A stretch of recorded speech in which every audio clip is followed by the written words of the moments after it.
Thank you so much for coming this evening. We're continuing a conversation that we had this afternoon. For those of you who did not come, we had a wonderful panel this afternoon entitled Perspectives on Islamic Studies and American Studies. This evening's distinguished panel will be talking about building bridges for better understanding between the Arab-Muslim worlds and the West. Before we would begin this evening, I should introduce myself. My name is Robert Myers. I'm the director of the Center for American Studies and Research here at the American University of Beirut. I would like to say a few thank yous before we begin this evening publicly. Muna Abu Suleiman from the Alwaleed Bin Talal Foundation unfortunately could not be here with us. However, she is missed. However, Aisha Al-Qusair and Noor Al-Dabah are both here, and we are enormously grateful to the two of them for all of their help, and to the foundations. As you know, this is what we have in common, or if you don't know, this is what we all have in common, is that we all have a relationship with the Alwaleed Bin Talal Foundation, which has provided enormous resources for our various projects. So I'd like to thank them. I would like to thank our Dean, Patrick McGreevy, who's the founding director of the Center for American Studies and Research, who gave me the opportunity to sit on this distinguished panel this evening and to participate in American Studies at AB. I'd like to thank him and Nancy Batacci Senora, who helped put this entire panel and the conference together. I'd like to thank all of them. And if I've forgotten anyone, I'll thank you individually, but we're enormously grateful to all of you for coming. I'll introduce the panel, and instead of having individual interventions, I think a conversation format would be very good instead of a formal format.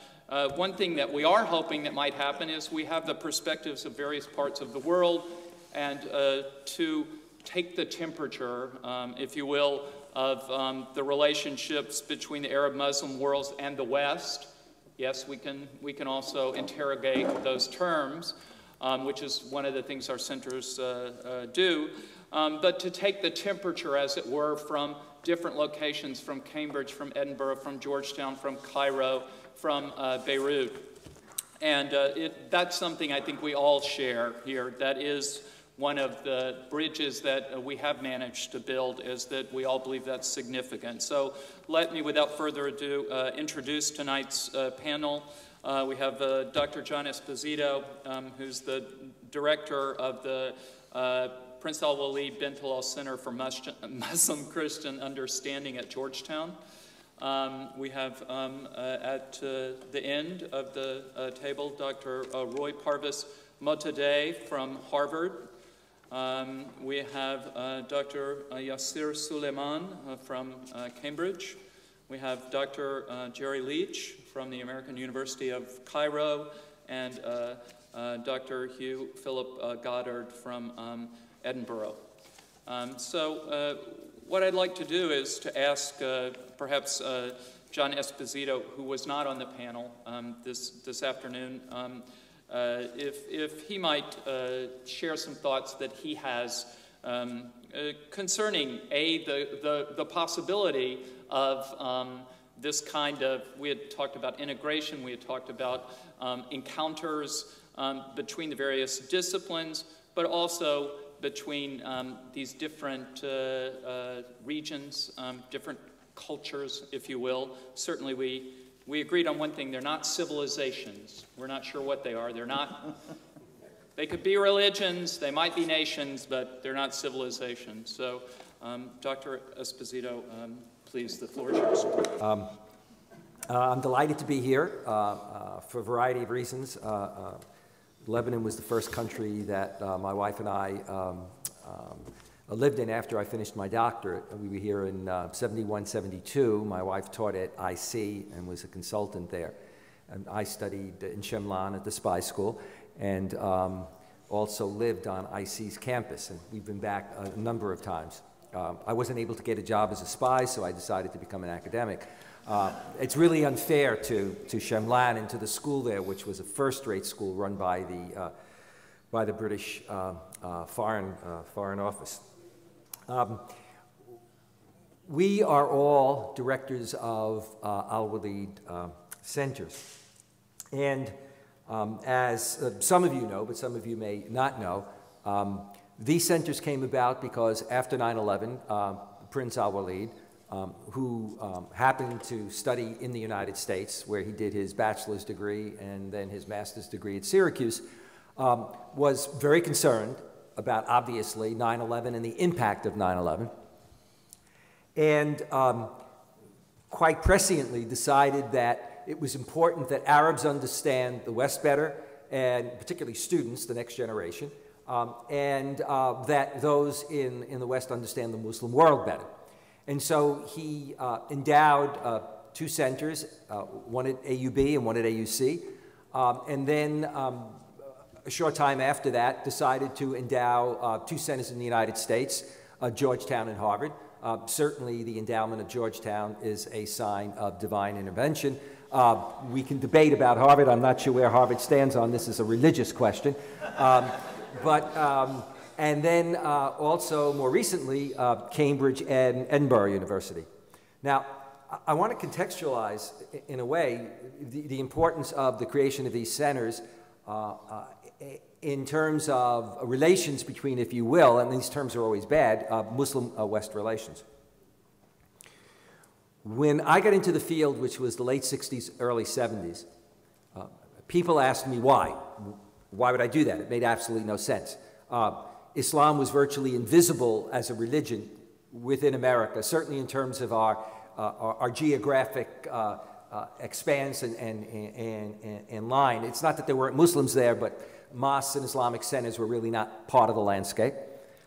In academia, the teaching of Islam was restricted to very specialized areas and only a small number of universities. And so the bottom line was, A, why would you do it as a Roman Catholic? And one who had been in a monastery for 10 years, so why would you be even studying the religion of Islam? And B, you're a trained theologian, you got a job there. They're a Catholic university, so you're always going to have a job. Why would you switch from doing a PhD in that to Islamic studies where you won't have a job? And they were pretty close to right on that one. I was actually hired to teach world religions because I'm also trained in Hinduism and Buddhism. So that was the state of things then. And if we talked about anything, we talked about dealing with stereotypes of Arabs in those days. Bedouin, harems, etc. Then you fast forward to the Iranian Revolution and post-Iranian Revolution, and we then wind up with a new set of images. And the images become, as it were, radical Islam. It becomes the export of revolutionary Islam. It becomes the mullah and the Kalashnikov in terms of the kind of image. Well, post the first Gulf War, Hasib Sabag, a Palestinian Christian, and a group of businessmen were concerned about whether or not, with the fall of the Soviet Union and post the Saddam Iraq invasion, etc., whether or not the Islam and the Arab world would be seen as the next global threat. Because with the fall of the Soviet Union, people were talking about what the next threat might be to the U.S. Might it be an economic threat, i.e. Japan and the rise of an European Union, or what about the question of Islam? Around that time, I decided to do a book called The Islamic Threat, because I had been watching the unfolding of the Gulf War, been watching the kind of conversations that were occurring in the American media, and thought, this may happen. At that time, I was also invited to meet with the Assistant Secretary for Human Rights at the State Department. And I remember signing my contract, agreeing to do the book, just before I went up to see the assistant secretary. And as all authors will be concerned, or at least as I am, you think to yourself, gee, will this be passé before the book comes out, this kind of issue, and then where am I? And I sat down with the assistant secretary, and we got talking, and I were talking about events in the Muslim world, and he began to talk about global threat, and I said, well, are you looking at Islam as the next global threat? And he said, well, of course not. But then he immediately said, will Algeria be another Iran? Will Abbasi Madani be another Khomeini? And that went on and on. You get to 9/11, and then you have the post-9/11 situation, and you see even more why, again, the movement of Prince Alwaleed is so important. Because even in the way that he decided to approach the problem, it is a very balanced and even-handed approach. It wasn't simply to say, well, we've got to make sure the people in the West don't demonize Islam, so I'm going to endow certain kinds of centers there. But rather it was, we've got to be concerned about educating, in a sense, I hate using these phrases again, both sides of the equation. We have to be concerned about how people in the Arab world, and I would even say in the broader Muslim world, understand the West, and how people in the West understand Islam and Muslims. We have had very good sessions today and yesterday talking about among ourselves, about the work of our centers, the kinds of projects we're involved in, and my colleagues will have an opportunity to get into that, and seeing how, in many ways, while we can be seen as under a certain kind of umbrella of, as we're of concern about understanding, etc., that in fact we have very diverse paths, because this whole relationship between, if you will, the Muslim world in the West, Islam and Christianity, is a very, very complex relationship. And I think that that's been very productive on our part. For ourselves, that is, for the center at Georgetown, which was established in 1993, we saw as ourselves having the mission of dealing with Islam and the West, but also Islam in the West. Because when you think about it, while American consciousness of the Muslim world really crystallized at the time of the Iranian Revolution, wow, I could maybe get an award for that statement too, depending on where I am. Also get on a watch list, but it all depends. But while that seemed to put things on the map in terms of drawing attention, in terms of books and articles and the explosion of studies, on the Middle East, on the Muslim world, on Islam, etc., the reality of it is that it really wound up being 9/11 that almost globalized. And you watch how the language of global jihad emerged, even though one could apply it actually much more to Afghanistan and post-Afghanistan. But this whole notion of global jihad, as then, of course, is championed by both bin Laden and Zawahiri and others on the one hand, but also people on the far right on the other. The way in which we've approached the issue at our center is a three-pronged approach in terms of working towards understanding. We look at it in terms of history and international affairs. In fact, the original title of the center was Center for Muslim-Christian Understanding, History and International Affairs. That's our focus. We're not primarily concerned about theological dialogue, although we're engaged in it in many ways, but it's history and international affairs. We dropped that from our title simply because with Prince Alwaleed Bin Talal Center for Muslim-Christian Understanding, we would take up the entire page just having the title of the center. But that's where we're coming from. And we do it in three ways. We do it, as you would imagine, in terms of teaching academically. We teach across the university at Georgetown. We train the next generation, including the next generation of diplomats. The largest number of diplomats in the American Foreign Service and ambassadors come from Georgetown. We teach not just undergraduates and graduate students, but we have a certificate problem in Islam and Muslim-Christian understanding. We have a master's degree in Islam and Muslim-Christian understanding offered through our liberal studies. And we are also part of two major doctoral programs in Arabic and Islamic studies, and also within our theology department. On the other hand, I did not go to Georgetown, move to Georgetown, to simply create a new teaching entity. That wasn't the heart of what I felt we needed. It's really the other two things that we do, which are connected to, if you will, what I would call a kind of think tank and public outreach dimension.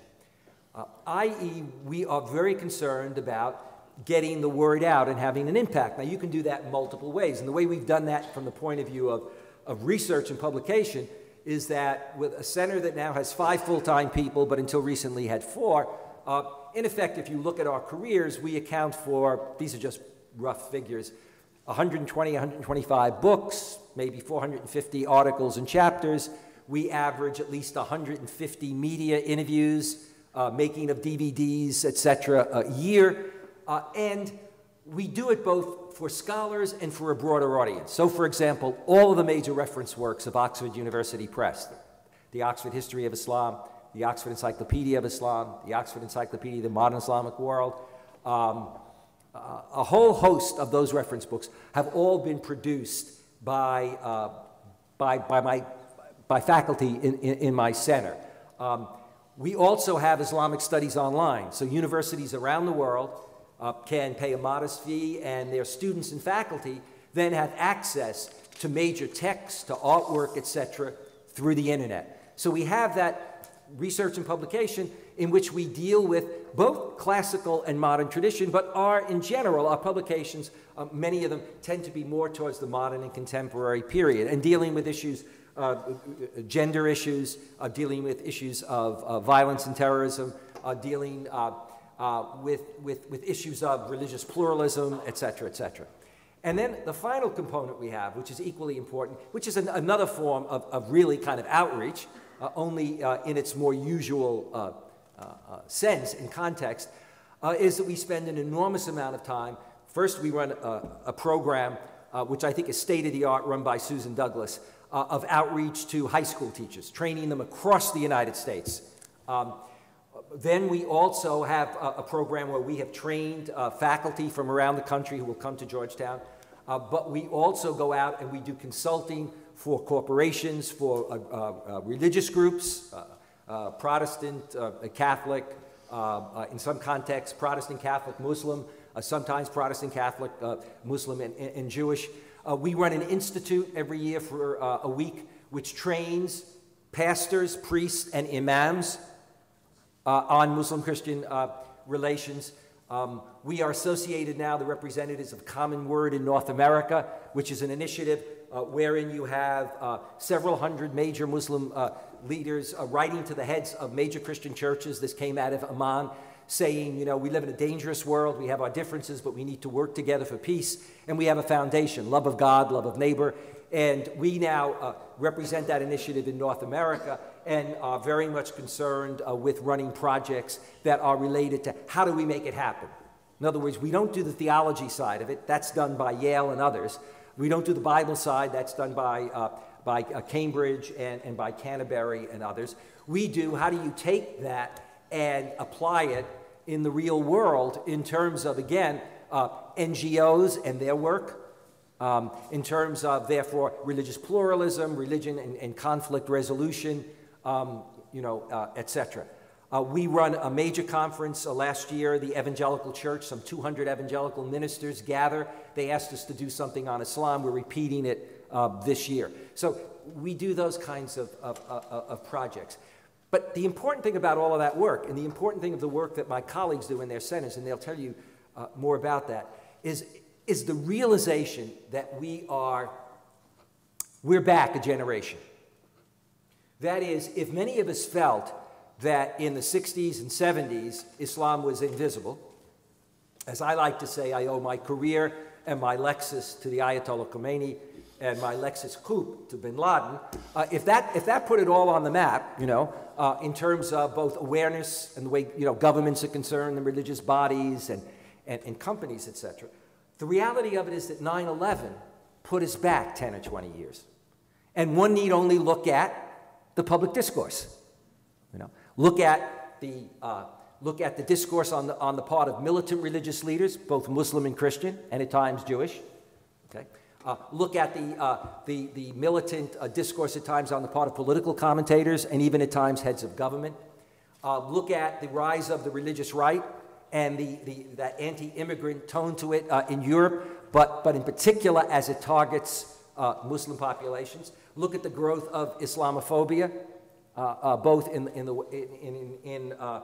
Europe and America. Look at also the rise of a strong anti-Western attitude and sentiment, whether among mainstream or among extremists. So the work that we're doing is very important. As much as Islamic studies and Muslim-Christian relations in itself could just be, as it were, an area of academic study, but one that most people didn't see the direct relevance of. So, for example, when I finished my degree, I would speak at a professional association, very rarely, but if I were invited, and you were lucky if 6 people showed up at the American Academy of Religions session, or Middle East Studies Association. Okay? That all changed. All of a sudden, Mesa got Islam. Now, whether it was conversion or they reverted, we don't know, but the reality of it was even Middle East Studies itself. Suddenly, Mesa had 4 out of it, within the 6 or 7 years, 4 of its presidents were people who worked in the Middle East Studies or Islamic Studies. On the one hand, there's that progress. On the other hand, we live in a world, as was put very well by one of my colleagues earlier today, a world where, ironically, with globalization, we're closer and closer together, economically, through communications, etc., and yet the world is more dangerous and, at times, more ignorant. You know, otherwise, very intelligent people say very stupid things. You know, whether they're presidential candidates, or whether they are political commentators, or whether they are religious leaders. And I think that, again, this gets back to both the timeliness of what we do, the contribution of Prince Alwaleed in seeing that one needs to do this. And I should say, just for the sake of transparency, I've only met the man 4 times in my life in the last 5 years. And once or twice it was on my own part. So it's not as if we have a kind of interventionist donor. Some donors kind of are very, how shall I put it, they're very familial, which families can be wonderful things, but it also can be stifling. And fortunately, we have all had that kind of freedom to define the world and what we see are the needs and our ability to address that. And I think that's why now it's very important for us to move on and to turn to my colleague. Thanks very much. And it's always interesting to see how traditions are established. So we're now establishing a new tradition in that sense. Now, the 2 centres in the UK, which Prince Alwaleed has generously endowed, are both very new. And so in my remarks, I'm not necessarily going to give an indication of the activities of the centre in particular, because our activities are very much in the process of being built up, rather than necessarily being an active programme in the way that the Georgetown Centre is. My reflections are rather more on the situation in the UK in general, and I hope this will illustrate how the relationship between the world of Islam and the West operates in one more local context, if you like. In terms of background, by way of statistics, let me just tell you that according to the census, which was taken in the United Kingdom in the year 2001, some 70% of the population of the UK tick the box that says Christian. Ticking the box isn't necessarily, of course, an expression of active religious observance. If we turn to that, we find that in round figures, about 10% of the population of the UK are actively expressing some kind of religious faith. And then with respect to the Muslim community, second largest religious community now in the UK, and in round figures, about 3% of the population of the UK is Muslim. In figures, that's around about 1.6 million, though that figure may now be a little conservative. How then do the relationship between the world of Islam and the West work out in the context of the UK? And I want to give you 3 vignettes, 3 illustrations, if you like, of this, one of which is perhaps slightly negative, a cause for concern, if you like, and the other 2 of which I hope are considerably more positive. The concern can be illustrated by the biography of one single individual by the name of Umar Farouk Abdul Muttalib. And I will be interested to judge from your reaction how familiar a name this is. This is the young man who came originally from Nigeria, who came to the UK as a student to study engineering at University College London, distinguished university, and a distinguished subject within that institution. Either in the course of his studies at that university or in the years immediately afterwards, he was, to use the difficult shorthand term, radicalized, and he is therefore the young man who went to study after that in Yemen, and on the basis of his studies there, he is the person who now stands accused of attempting to blow up an aeroplane over the city of Detroit towards the end of December. Now, this is an interesting story, an interesting biography, because of the way in which it illustrates what Professor Esposito has been saying about the internationalization of these issues. Here is a young man from Nigeria, about whom his family become very concerned. He is reported to the authorities in Nigeria, and that is relayed on internationally. But nevertheless, his career unfolds in the way in which I mentioned, studying in London, studying in Yemen, under an imam, Sheikh Awlaki, who is himself born in the United States, though of Yemeni origin, and then carries on to do this action over a part of the United States where there is, of course, a significant Arab Muslim community. Now, that's the problem, and that is an issue clearly towards which a great many different people are trying to produce constructive reactions. There are reflections on student Islamic societies in the context of the UK. There are reflections on programs of de-radicalization in different contexts, and it is an issue clearly which needs very much further reflection and action. And a great deal of thought is being given to these issues in the context of the UK. Two other vignettes are, I hope, rather more positive, and these are longer-term initiatives devoted to the promotion, the construction, if you like, of bridges between the world of Islam and the West.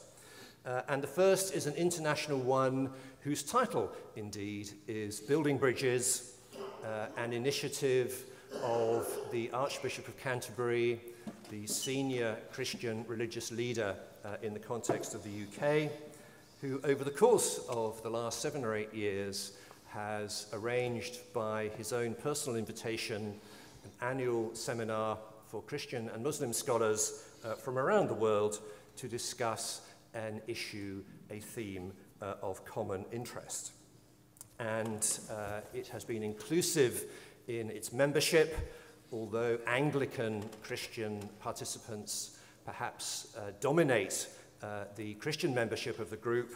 It's always set up in such a way that there are Roman Catholic and Orthodox Christian participants. It's always set up in such a way that there are Sunni and Shi'i participants from within the Muslim community, and an attempt is made to secure a reasonably global representation. So there will be Christians from Africa and Asia, there will be Muslims from the West, as well as Christians and Muslims from the Middle East. The venues of the seminar have alternated between Western venues, London, Washington, and Muslim majority venues, Qatar, Sarajevo, Singapore, one of the most recent venues.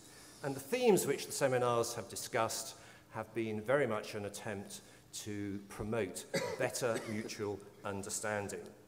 and themes include such themes as scriptures, prophecy, justice and human rights, creation and ecology, and most recently the relationship between science and religion, obvious topic of interest to both Christian and Muslim scholars. So that's an international contribution. Within the domestic arena, let me just say a few words about the Christian-Muslim Forum. This again is a national organization with a number of presidents and a number of vice presidents, very much intended again to enable British-based Christians and Muslims to meet on a regular basis in order to discuss matters of common concern. And a great deal of effort, again, has been given to securing representation from different parts of the Christian community, Anglican Christians, other Protestant Christians, Roman Catholic Christians, Orthodox Christians, Afro-Caribbean Pentecostal Christians as well. And then from within the Muslim community, again, attempts is made to secure Sunni and Shi'i representation, as well as representation from the different parts of the Muslim world. And the majority of Muslims in the UK have a historic ancestral connection with South Asia, so Pakistan, India, and Bangladesh figure very prominently in these discussions. And also, very importantly, in the context of the British Muslim community, attempts have been made to secure representation from the different schools of thought of South Asian Islam, and in particular the Barelvi and Deobandi schools. And I never know how well known these schools are in the Middle East, but I can try and explain the difference between them in the discussion afterwards, if you would like me to. So there's a national group that seeks to promote better understanding between Christians and Muslims within the UK, and that operates within areas such as the media, with respect to young people, education, and youth. And a great many different statements have been produced by this group, including a very interesting one on ethical guidance for Christians and Muslims about witness in Britain. Conversion, of course, a controversial and difficult topic, particularly when it involves Christians and Muslims in different regions of the world. Interesting statement, attempting to produce an agreed statement of Christians and Muslims within the context of the UK. So put all that together, if you like, there is good news, we hope, but there are also, of course, less good news and challenges, and it's that agenda that the new Alwaleed Centers are going to be trying to address. Thank you. Now, Jerry Leach from the American University of Cairo. Well, many thanks. I'm pinned in, so I'm going to stay seated if you don't mind. The Alwaleed Center offer came from the Prince to AUC in 2002. It was, wound up in terms of the paperwork and the donation in 2003. And the center opened in 2004, so it's essentially 6 years, and I'm its second director, having started 3.5 years ago.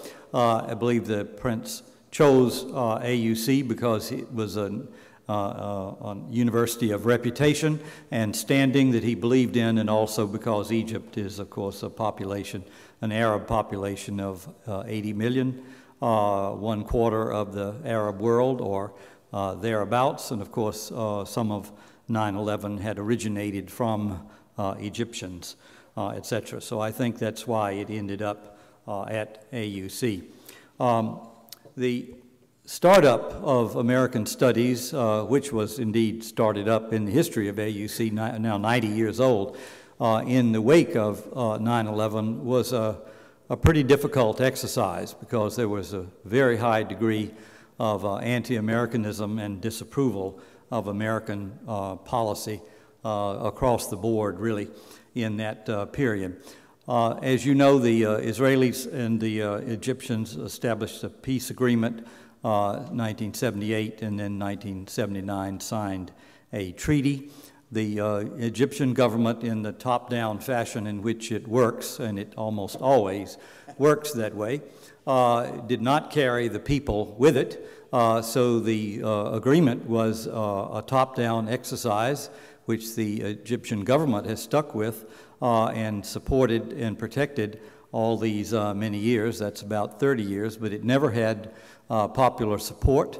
If there were a referendum in Egypt today, the people would vote it down, and the numbers would be fairly high in opposition to it.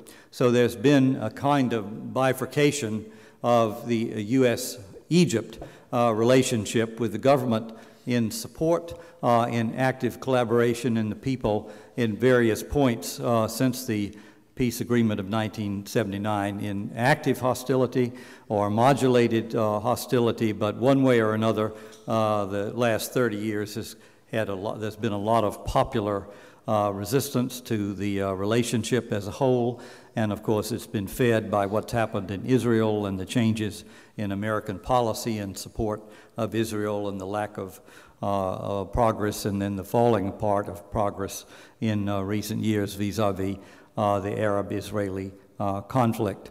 In 2001, of course, 9/11 happened, and shortly thereafter, Egyptians began to lock on to an interpretation of 9/11, which was not recognizable to me when I arrived, but is in some respects still there, though receding. First and foremost, Egyptians as a whole were not aware of why the U.S. would invade Afghanistan and with its NATO partners, and therefore basically started out with the interpretation that the U.S. was essentially building an empire of which the Middle East would be a part. Of course, you know the conspiracy theories, which people worked overtime and still do today to try to basically push the blame in some other direction for the 9/11 attacks, you know, onto Mossad or Israel or onto the CIA or even onto the Jewish community and the like. Most of those have fallen to the ground, but they're still held in some quarters. From 9/11 onwards, the buildup of anti-American hostility was quite strong. The pronouncements of President Bush and the people who were much more radical than he was, in fact, on television, just made sensational headlines across Egypt, and were the stuff of talk shows, endless talk shows throughout those years. The generalized interpretation of the circumstances were that America was really out to destroy Islam, and that's how to interpret America's actions. Destroy Islam, and also, of course, to basically arrogate to itself the right to invade any country in the world, but especially in the Middle East, any country that it did not like, and was ready to, you know, remove from power. Again, there was no clear understanding, even is no clear understanding in Egypt today that the attacks of 9/11 were created and orchestrated and engineered from within Afghanistan by Al-Qaeda and the Taliban. So people saw it as an attack, if you like Iraq, in other words, unprovoked. Now, then along came the invasion of Iraq, and Iraq basically was obviously unprovoked, and American troops went in very large numbers. It was not very long before the essential announced rationale for being there had been exposed and fallen to the ground. So once again, it looked like empire building. It looked like the U.S. was making Iraq into a colony, had put Prince Alwaleed up to the job of donating money to AUC in order to be a shill for American foreign policy, in other words, to be the representatives of American foreign policy, to try to put a good spin on why the U.S. was doing what it was doing, or if you like, to modulate the opposition. And so that was the prevailing point of view held by almost all of the faculty, almost all of the Egyptian faculty, some of the American faculty, almost all of the students, and of course of the press as well. So we had unlike the other centers, I think I'd say we had a pretty hard struggle getting off of the ground and getting going, because the suspicions were very high and there were an awful lot of people who did not want to cooperate. But of course, that's what the mission was really all about, was dealing with these kinds of issues and trying to get beyond them. So we've stuck with it for 6 years. The situation has dramatically improved. Several things have improved it. One, the announcement that the U.S. is pulling out of Iraq, and of course the U.S. has stayed on schedule to date and looks like it will, so that's begun to take the sting out of Iraq. A certain number of people have come to understand that 9/11 originated in Afghanistan, so they've basically begun not to say very much about Afghanistan. The big thing, of course, was that George Bush went out and Barack Obama came in, and many people believe he was and is a Muslim. That's probably about 50% of the Egyptian population who look at it that way. And then, of course, in the last year of the Bush administration, and now the first year of the Obama administration, it's become clear that the policy of compulsory democracy, that is, that the U.S. will compel any state that it wishes to compel into being a democracy, is clearly the U.S. has moved beyond that and moved back to its traditional posture of supporting the development of democracy, but not forcing the development of democracy. And Barack made that very clear in Cairo on June the 4th, and he said it many, many times, and people have come to believe it. So anyway, that's part of the story of making headway in Egypt. It was a lot harder than people thought it would be. But we've got the hard part behind us. The tone has changed substantially as a result of the election of Barack Obama and belief that he's going to try much harder than the presidents ahead of him to improve the situation, though people are beginning to doubt, of course, that that's true, and they're beginning to have some level of exasperation that he's not being more forceful with Israel as alike. Now, as a center, we've tried to basically overcome the chasm between the U.S. and essentially the Egyptian population, which is a very large population, by a wide range of activities, largely that are focused off of the campus. In other words, our center is really about outreach, and it's about outreach to the Egyptian public as a whole and to targeted audiences within it. The targeted audiences are essentially the Egyptian National University students, of whom there are many, many tens of thousands, and a group of students, of course, that, as you well know, I'm sure Egypt has that a system, a university system left over from the Nasser period, which allows all Egyptians to go to university effectively free. And almost all Egyptians at the right age level do, in fact, do that, though they don't all stay. But it is almost free, and they do, in fact, go. And it's an enormous university system with universities up to 250,000, and the smallest one I've found so far is down at 50,000, and most of them are between 100 and 120, 100 and 200,000, so they're enormous institutions. They're all about quantity, they're very little about quality, and a lot of students go through that and they come out with degrees in whatever subject they have been studying, or more accurately, not studying. And then they go on to the job market, and as you can well imagine, that, by the way, is about 500,000 new Egyptians going on to the job market every year, coming out of largely the Egyptian national system. The females, who are now the predominant group, they're the predominant gender, about 52% of Egyptian students as a whole, have very little prospect of getting a job. It doesn't seem to bother some of them, it bothers others. The ones that get the jobs are the ones that have been through the private universities such as AUC. But then there's the 250,000 or so males that graduate every June, and then the question is, well, what happens about them? They expect really to get a kind of middle-class job, and the economy, though actually growing, and has actually grown through the recession, which is a very interesting statement about where Egypt stands in the rest of the world, they have also gotten their prospects are not very good, and probably no more than 100 to 150,000 of them end up with jobs, which means 100 to 150,000 of them don't.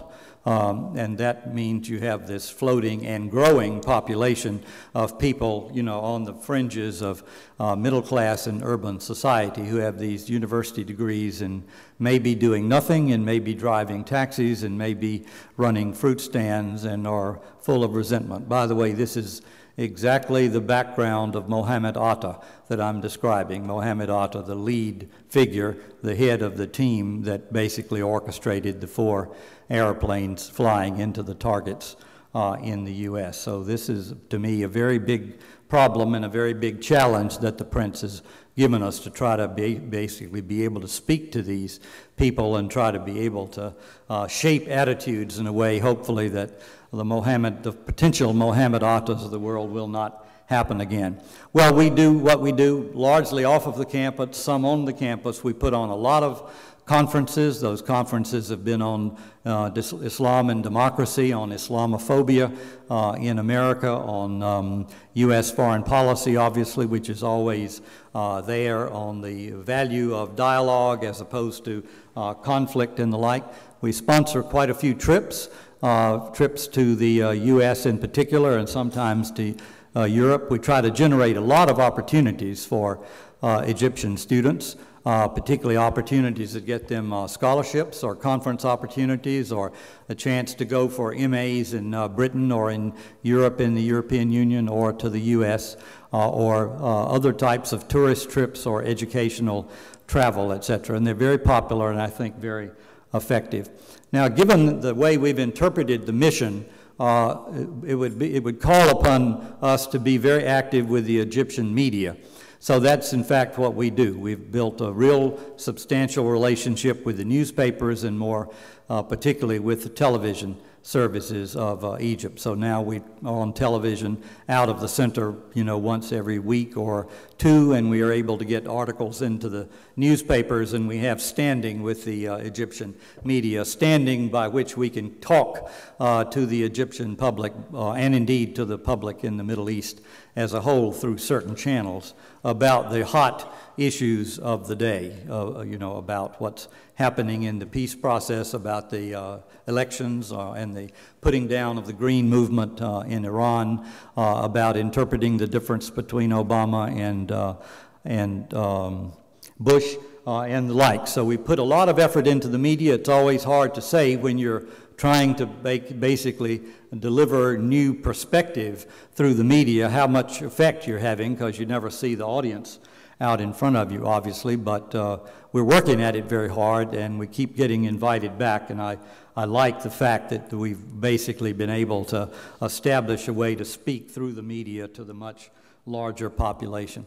We have Fulbright fellows. We have 2 on the campus, 1 in the audience, my associate director, and we do a lot with the NGO movement of Egypt, particularly the environmental NGOs, and we also put on a lecture series which brings in people from the Western world. I think we're past 60 individuals that have spoken on the campus or in the public domain. We do a lot in the center of Cairo, in the central halls of the old campus of AUC, where everybody in the public can come, and it's advertised in Arabic through the newspapers and the like. So those are the balls that we are pushing forward, and the one area where I think we've probably made some inroads will surprise you, because this sounds like it's all, you know, political U.S.-Arab, you know, direct relations, but in fact I discovered halfway through my time at AUC that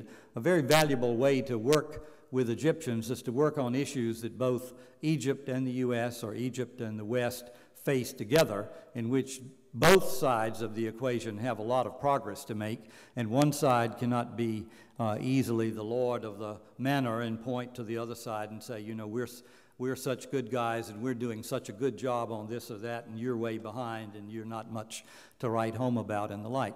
So we've worked on a series of issues, of which the biggest one has been global warming. Again, global warming was essentially a non-issue in Egypt in September 2006.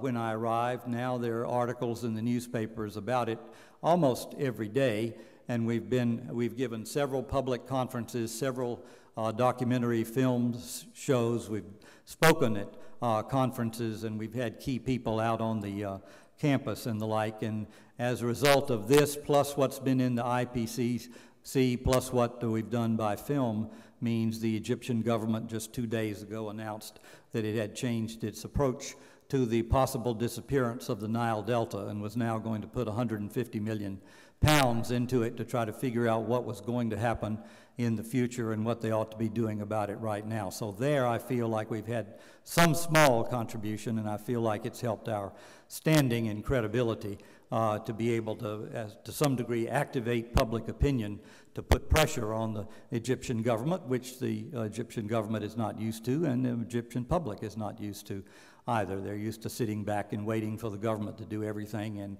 looking at the government and saying, I'm sorry, we can't move them. They don't ever listen to us, so we're just going to sit in our chair and wait till the government does its thing. So that's what the American Studies Center is all about, and those are the problems that are we've taken up, and you know that's what we're trying to do in Egypt in particular. So thank you for listening, and I look forward to your questions later.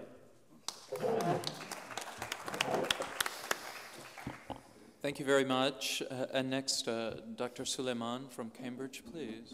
Well, thank you very much indeed for coming to attend this today. Let me begin by thanking the director here, Robert and Patrick, and also Nancy for organizing the 2 days we've spent here in Beirut. We have enjoyed our stay. We have met many people. We have talked amongst ourselves. So this has been a great and profitable experience for us and for me personally. Although I come to Beirut quite often, I never get tired of coming to Beirut. So thank you for hosting us here in Beirut. Thank you. And again, just to reiterate some of the points that have been made, we are in Cambridge very grateful to His Royal Highness Prince Alwaleed for making a gift to the university to carry out some of the work that it wanted to carry out and to complement some of the great work that is being done in Cambridge, the Cambridge Interfaith Program, which is run from the Faculty of Divinity, which tends to concentrate on issues of theology. Our center is not charged with looking at interfaith issues. It looks at other issues that emerge in terms of Islam, Muslims, and relations with the West. Now, I'm going to do a little bit of a tired sort of exercise by looking at the title. The title is Building Bridges, right? Is that the title? So, right. So there's the idea of building, the idea of a deliberate action. So there has been a deliberate decision to try to build a bridge. And the bridges that have been deliberately built are based on a feeling that there is a gap, that there is a chasm, there's a distance between two different parts of a geology demography.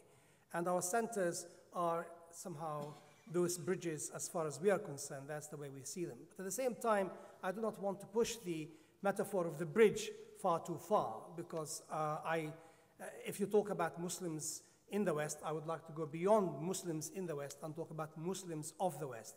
It's like the difference between the American University of Beirut and the American University in Cairo. There's a big, big difference between being in and being of. Now, we talk about Muslims of the West rather than just Muslims in the West. That is a different category, as it were, in terms of analysis, understanding, and also activation. Now, these people are part of the geology that we build the bridges on to traverse what we perceive to be gaps, and the gaps sometimes are perceived and understood, constructed in different ways. But at the same time, bridges, while they need geologies to bear them, and which I would sort of conceptualize as Muslim demographies and others who are interested in this kind of work, not necessarily Christians. Please, please, let's include the atheists, those who don't believe anything. There's quite a lot of those people. In fact, most of the people that I deal with in the West are non-believers. And we want to include them, and not just to concentrate on Christian-Muslim relations. There are also people whom we need to include if we define these categories in a different kind of way, where they become cultural, socio-political categories rather than religiously determined or defined categories. Bridges also allow traffic in two directions, and our centers do actually represent that very, very well. What I mean by it is that we have two centers here in the middle, in this part of the world. I'm not going to use the Middle East, but looking at American studies, including, of course, the West in that, and that is very, very important.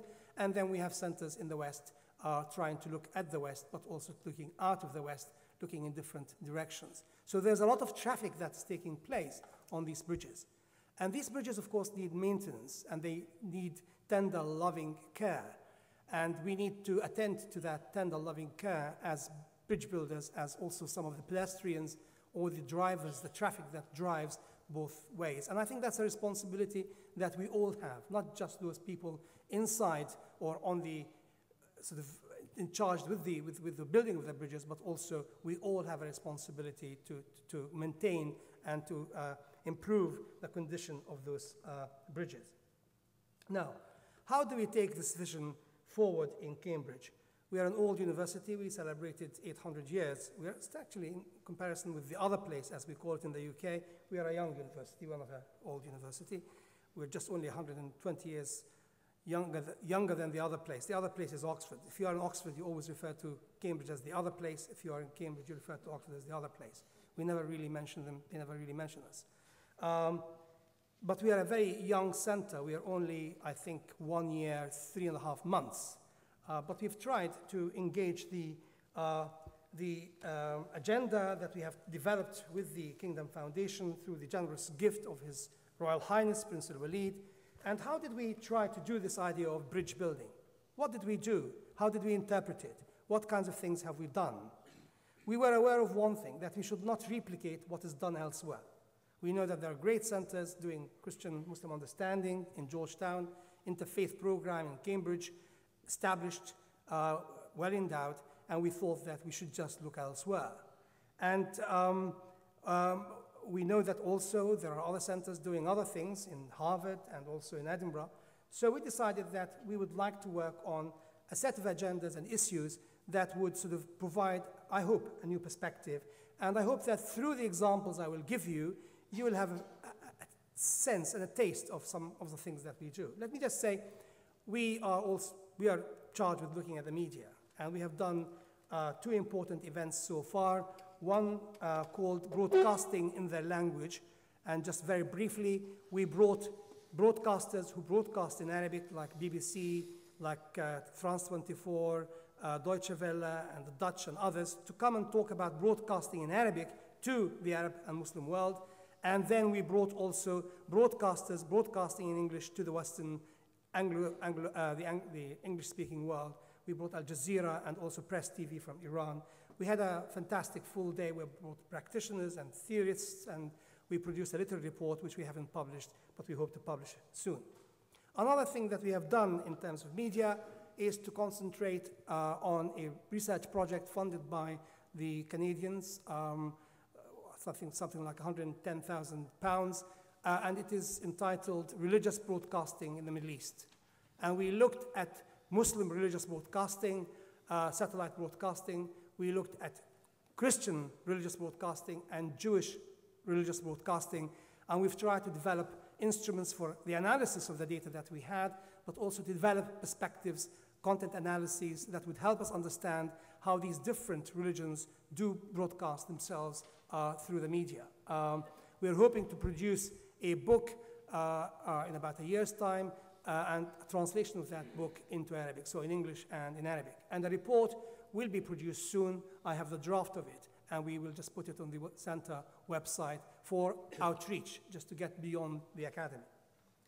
And we are planning the 3rd phase of this. We would like to look at children's TV and the media. We think that there is something there to look at, and we want to see what values are promoted in Arabic-speaking, but also English-speaking televisions, perhaps also other regional televisions here, to see what kinds of input children are being looked at. We are trading on the fact that we have an instrument, an analytical instrument now, which we can modify and try to use so that we can somehow get economies of resource working in our favor. That's on the media side. Again, I'm a linguist by training, and therefore I want to stand up for the well, dispossessed part of our culture, language. We always tend to think of content. We are always sort of concentrating on content. And we know that actually most of the message does not come through content. It comes through the way that language is put together and works together. And we would like to look at discourse in our center, and we've started looking at this. And one of the projects we did was Lost in Translation. We looked at the interface of sacred and secular languages and how much traffic can go between these two domains without a loss of great sort of content and meaning. The other one that we are looking at, it's going to be on the 9th, 10th, and the 11th of next month. It is called Language, Conflict, and Security. And we're bringing theoreticians, we're bringing practitioners, because everything to do with Islam has been securitized in any way in the Western world. Muslims are seen through a security prism, and we also started to see that language is being seen as a security prism. How do people look at language, and how do they see language, and how do they use language? Because all these contents are through language ultimately.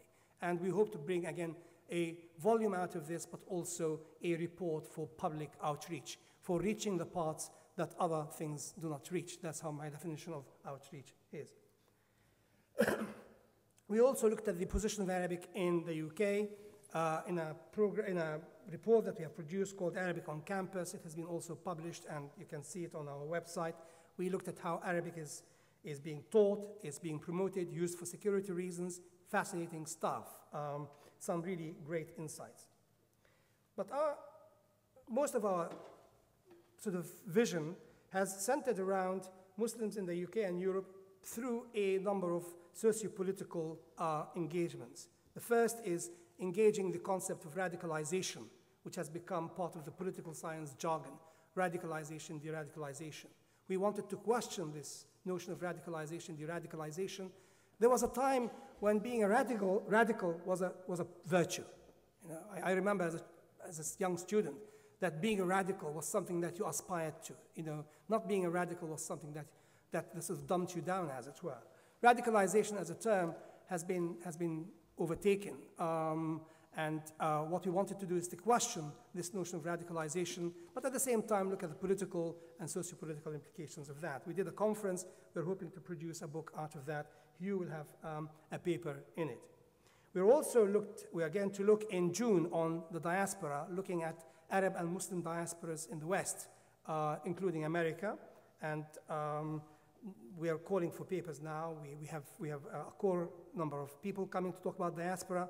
And we are also trying to develop a project with Anas Sheikh Ali and others on shared values. We believe that there are huge major attacks on multiculturalism. And multiculturalism is being discredited in the West. And people are looking for alternatives. And we wanted to make sure that we are part of the discussion on constructing the agenda rather than being on the receiving end of emerging agendas. And we want to concentrate on shared values. What is it that Muslim communities in the West, outside the West, do share with other communities in the West and in other places? Shared values is very important. To go back to some, I would say, infrastructural underpinning that allows us to talk to each other without having to be subject and hostage to the imperatives and to the emerging scenes of the moment. And we also are engaged now with training people in Egypt. We have 10 students now studying at Al-Azhar in a Cambridge Azhar project. The aim of this project is to try to give people a taste of Islamic learning and then to bring them back to Cambridge in Al-Azhar, bring them back to Cambridge, and then give them another sort of shot at Islamic studies and study of Islam as seen from a different perspective.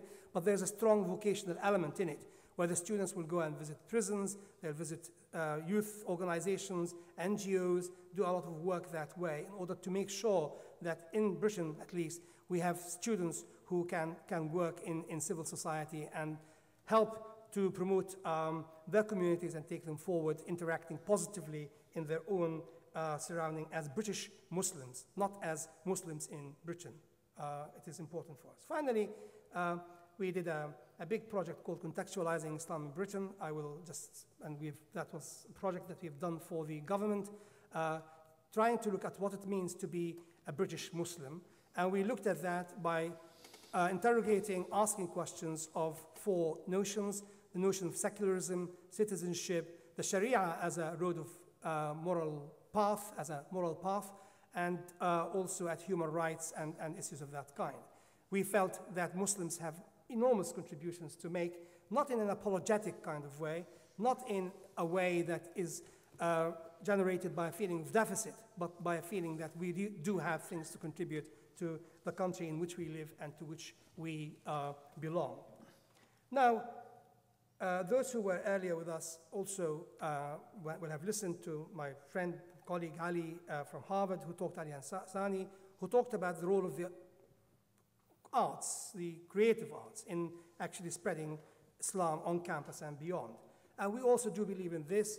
We had a very interesting guest lecture series that went on for a whole term, where we invited Arab writers writing in English and other languages to come to Cambridge to talk about the experience of writing about the West and their own home background, Hadaf Suwaif, Hanan Sheikh, and others. And that was a great exercise in bridge building. And finally, we also think that music is very important. And if you look at our website, you'll see that we had a whole term of music and identity in the Middle East and Central Asia, where we had talks, but at the same time had live performances. People came from different parts of the university, also from outside the university, and we tried to get into notions of togetherness, of bridge building, by listening to music, talking about something that transcends language, although in itself, it's a semiology and a language in its own right. Well, thank you for coming and for listening, and I'm sorry that perhaps I've gone on for a long time, but I hope I haven't. Thank you. Yes, thank you very much. And finally, we'd like to have Dr. Motadeh from Harvard. Thank you very much. If this were a conference on intelligent design, you would really immediately understand that it's an impossible theory because of the problems that my spine is having at the present moment. But I will stand up, nevertheless, and try and speak. Everybody seems to start with just sort of an anecdote about 9/11. On the morning of 9/11, I was sitting there looking confusedly at the television set, as many people were, and CNN called me up and said, "How are the Muslim masses reacting?" And I said, "How should I know?" And I lost my chance to be on CNN, which I didn't mind in the slightest. And I think that is the basic problem we have in building bridges and building understanding. Now, I have to talk about this in the Harvard context. In earlier sessions, we've spoken, people from Harvard, particularly Ali has spoken very eloquently about many of the efforts that we make at Harvard. We have very vigorous outreach. I don't have all the numbers, but we really we have prepared things for school teachers that have been mailed throughout the country. We have regular, as a result of Prince Alwaleed's gift, we have established a seminar for faculty throughout the New England area. We also have, of course, very good and long tradition of study of the Arab, Turkish, and to some extent the Persian world. Harvard is fairly old by American standards. It was founded in 1636. A course in Ottoman history has been taught in Harvard since the late 19th century, long before the Ottoman Empire ended. And courses in Arabic also have been taught since the end of the 19th century.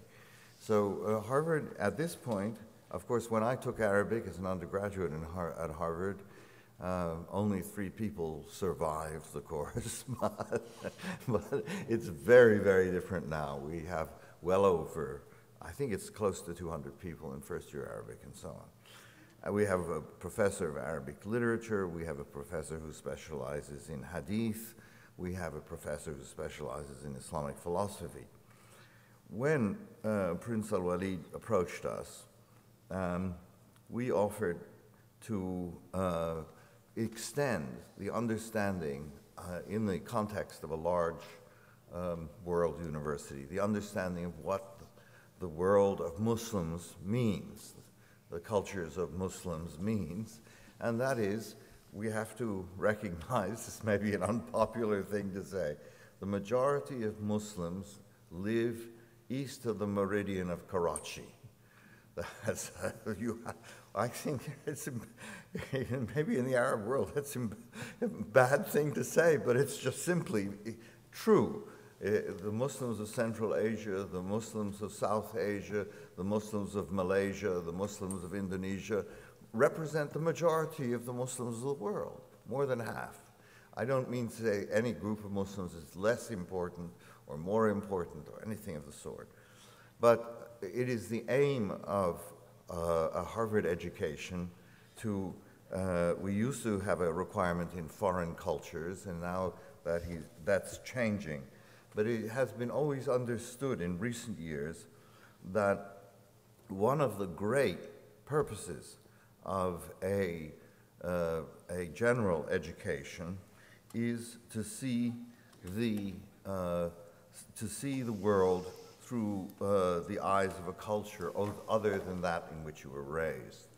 And so we wanted very much to create positions in the history. We already have excellent culture and literatures of South Asia, but also position in the history of South Asia, position in the history of Central Asia, possibly a position in Islamic science, which we feel is a very important international endeavor. I wish there were yet another chair and we could have it in Southwest Asia for Indonesia. But in any case, the aim of our aim in receiving this generous gift is to really give an international understanding of what the study of Muslim society means, and in so doing to enrich the university in a way that any university would want to be.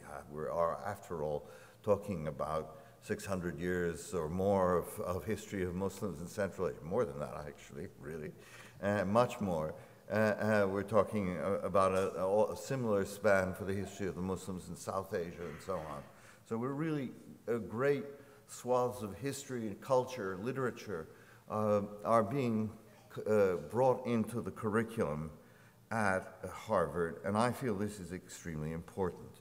In my own department, this is the history department at Harvard, you cannot receive a PhD without doing one of your 4 fields for examination, for the qualifying exams for a PhD, is in a field of non-Western history.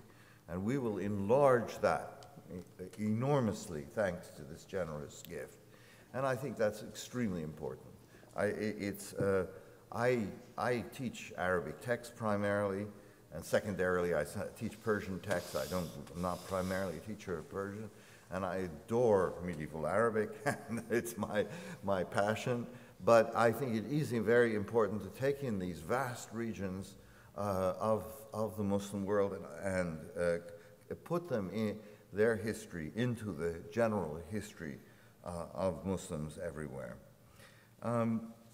I was tempted into this field. I'm sorry I'm wandering off to autobiography, but that's one of the few subjects I remember a little bit.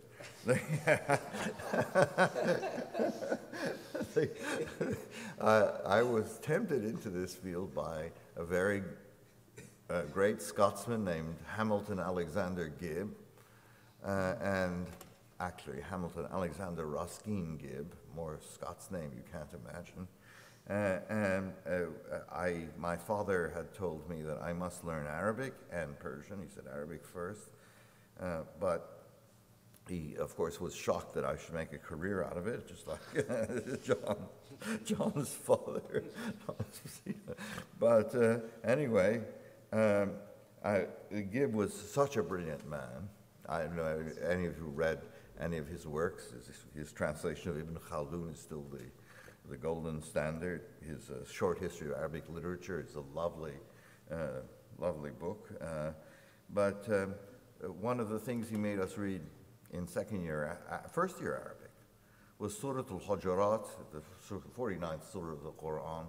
He also made us read one of the Mu'allaqat, if you can imagine, in first year Arabic. But anyway, these poems in which every third or fourth word is hapak slegomenon. It occurs only in the poem and never anywhere else in Arabic literature.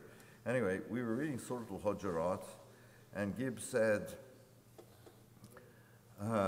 at one point, it says, "Don't rush into the room in front of the Prophet."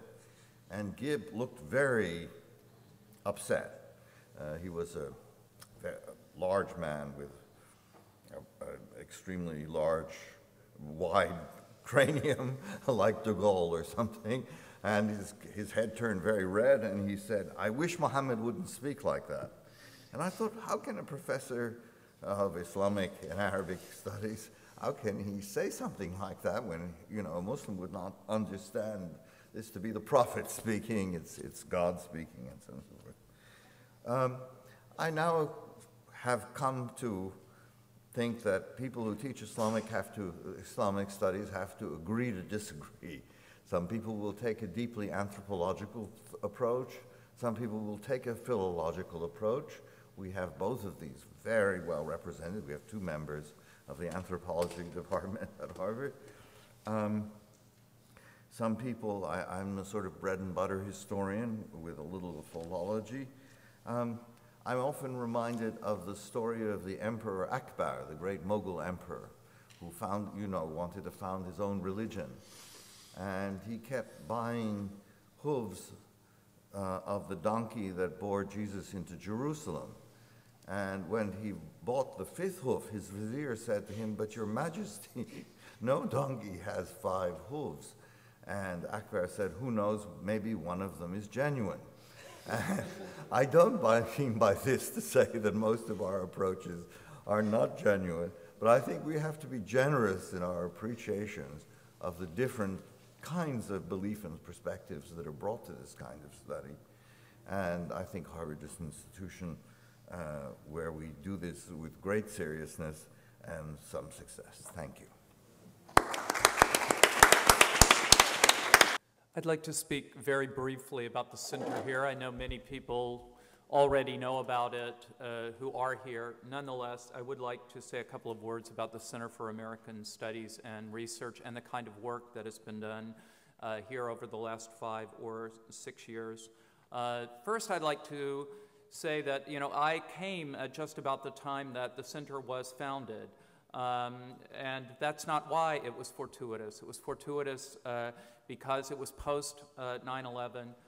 It was contemporaneous with the invasion of Iraq, and it was an absolutely tumultuous period here in Lebanon that was ushered in by the assassination of Hariri. And it very quickly became indispensable in an institution in which there are very few things, at least in my experience, that are absolutely indispensable. And maybe that's a function of the provisional nature of Lebanon. Obviously, AUH is one of the other indispensable things, the hospital here across the street. But there are very few in this institution, people out of necessity, out of desire, they come and they go. It is that kind of place, and it very quickly became indispensable, and I would argue that one of the reasons why it did become indispensable, and I thought about this as a result of a conversation I had with Gabrielle, who's here, who's a graduate student here, and we were talking about the difference between words and action vis-a-vis the town hall meeting and the Israeli boycott, and the difference between speech and action. And I thought about it a lot. It's a very powerful, what's the difference between, you know, speaking and acting? It's very important, and it's even more important in this part of the world. I would argue that the Center for American Studies and Research at AUB has become a place in which people think differently. And if I remember anything about my marks, it is that. It is the idea that you could bring new people into being. So the indispensability, I think, of CASAR, I would define in two ways. One is internationalization. This is something that we talked about in our private meetings, but I've also thought more about it, is that it has redefined American studies. No one can look at American studies anymore in the same way because of the kinds of conferences that have happened here, the kinds of interactions that have taken place. Necessarily, the questions about empire, the relationship between the United States and the Middle East can no longer be looked at in American universities without some of the questions that were posed in the three conferences here. The other, I would argue, and this is somewhat more tangible, is what might be called productive hybridity. You hear the term hybrid bandied about as if it has some sort of value in post-colonial studies, as if you mix oil and water and you stir, and then, of course, the oil then rises back and then you have the water, and it was hybrid for about, 35 seconds. Hybridity that's productive, I think, again, produces new kinds of arrangements, new kinds of scholarship, new kinds of thinking. It is the humanities. I can't make a causal link with the changes that it makes in the world, though we can do this through individuals, and there are a number of them who have come through CASAR in the last 5 or 6 years, who have gone on to other institutions, the visiting people who've then come back to the conferences in this part of the world. Certainly the scholars on the International Advisory Board are some of the most substantial scholars, and like Melanie McAllister and Amy Kaplan and Jalal Qadir, and they are working in these areas, and the resonances are profound, and I would argue that they are resonating into the public sphere. Probably the most emblematic examples come from this very renowned Beirut family, the Maqdisi's. And let me talk about two of the brothers and what they have done here. Sari Maqdisi, who, if I remember correctly, is a scholar of Romanticism, British Romanticism, came and gave a talk, a packed talk, in fact, about what those in the United States who wanted to be a counter voice to the so-called Israeli lobby, what could be done? Well, he outlined a very specific sort of plan and said, if people want to change the discourse, here is how you go about doing it. He then said, well, I'm a professor of, British Romantic literature, and I have to go back to my job, so I don't have time to do this full time, but, there are other people who are doing this full time. So unless you want to change the discourse, somebody's got to be willing to do it, and at least threw down the gauntlet. The other example is Usama Maqdisi, who was the keynote speaker at our most recent conference. And again, I should reiterate the fact that these conferences, the speaker series, the structure of CASAR were the brainchild of the Dean of Faculty of Arts and Sciences here, and the fact that he is the Dean is a recognition, and a very good recognition on the part of the university, that something was being done very well with the resources from Alwaleed Bin Talal Foundation. Usama Maqdisi, as the keynote speaker, provided effectively a summa of American studies at the present moment. So not only did he talk about the work of innumerable people in the room, he just started pointing to this person's book and this person's article, you know, and what this person has done and engaged in this sort of dialogue. He is a product of this part of the world. His principal work in this part of the world is on confessionalism, and his most recent book, which has won many awards, including the American Studies Award, Artillery of Heaven, is the story of the engagement with American missionaries in this part of the world. And what he proposed was that there need to be more American studies scholars who, like him, speak Arabic, who are not only looking from a different perspective, they are reconfiguring the disciplines. They're completely recreating the ways that we look at these sorts of things. And I would argue that this is probably the most important achievement of the Center for American Studies and Research at the American University of Beirut, is that it has laid the groundwork for these new kinds of people and this new way of looking at things.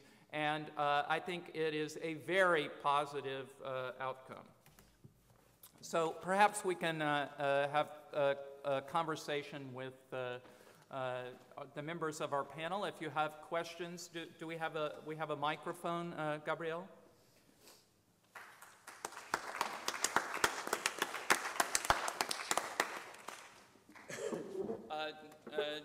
Do we have any questions? Does that mean we wore everyone out? You're an intelligent audience. Hi. Yes. We have a mic on the way.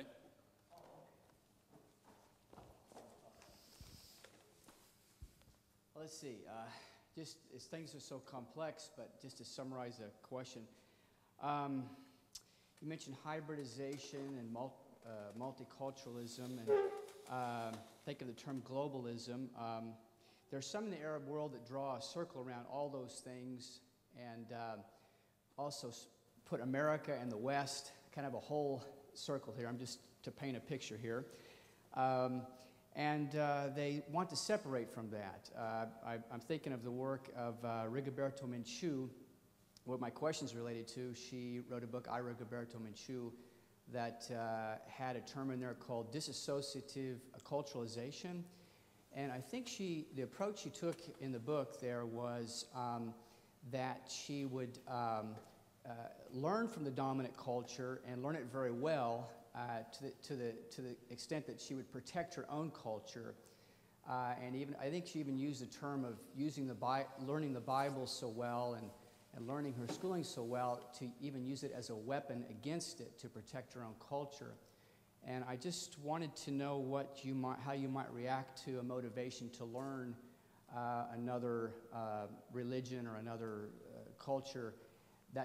How would you respond to that kind of motivation, to learn it thoroughly, to reject it, or to keep it out? Just curious what you might say.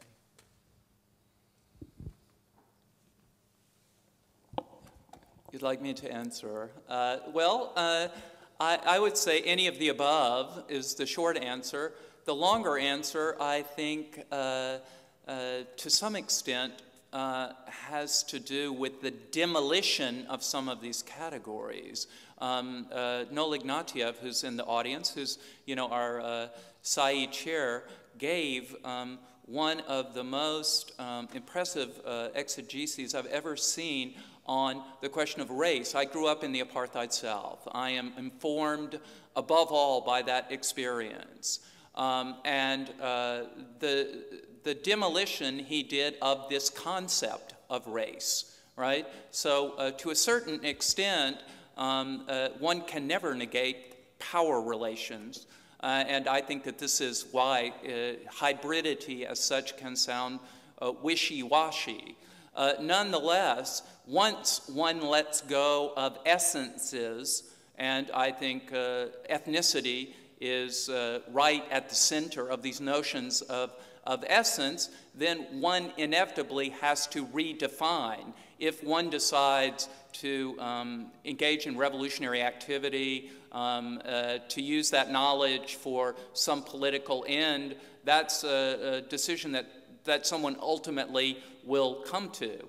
But I think they're much more likely to come to an informed decision if they no longer accept these received notions of essential values or fundamental notions.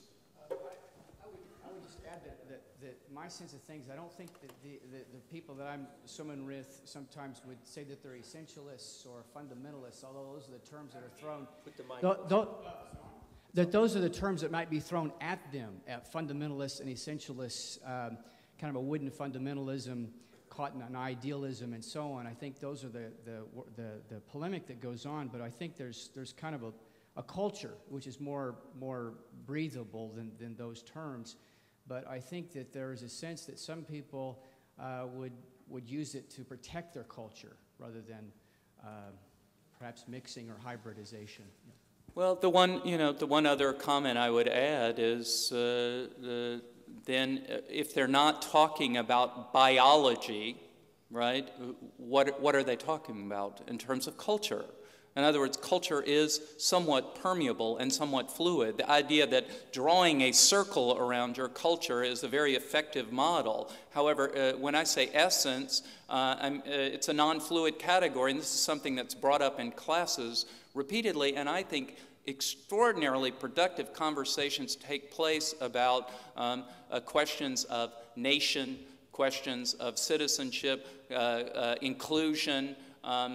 Here, for example, and we talked about this afternoon, is that are the guest workers of other ethnicities here, are they, what is their status here? What is the status of Palestinians in the camps here? These are fine to displace and do it in the name of empire and power.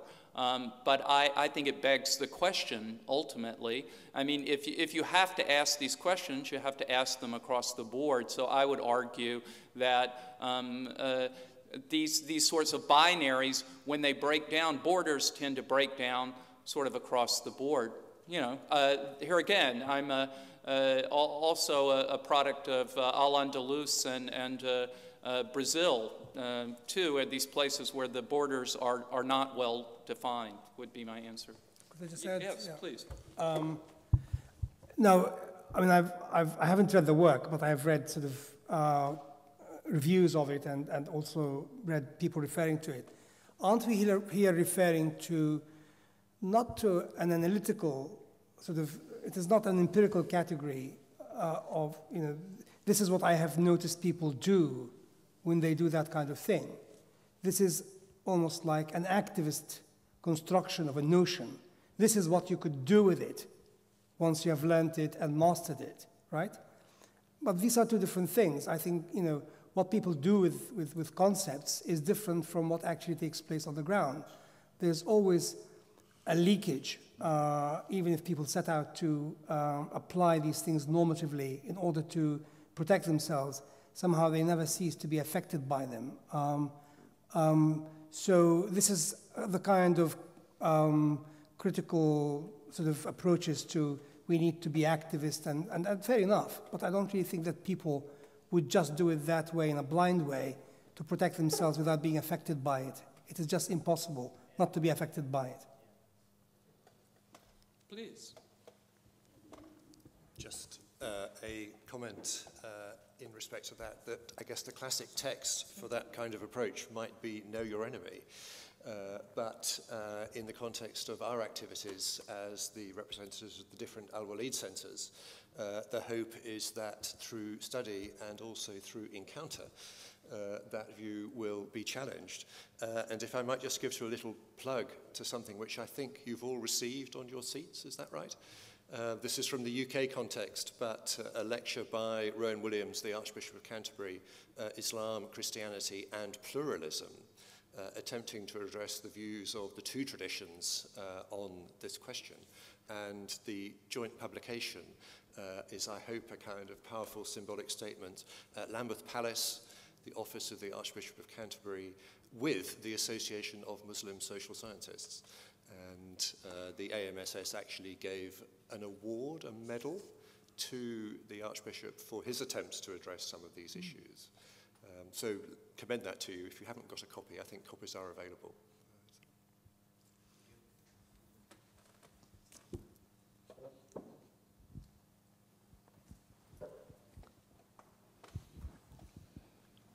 My question. Oh, I'm sorry. My name's John McLean. I teach English here at AUB. My question is, as you're having these interactions, as you're having these conferences and outreaches and all these kinds of things, who do you not talk to? How do you decide who you will not engage with, not interact with?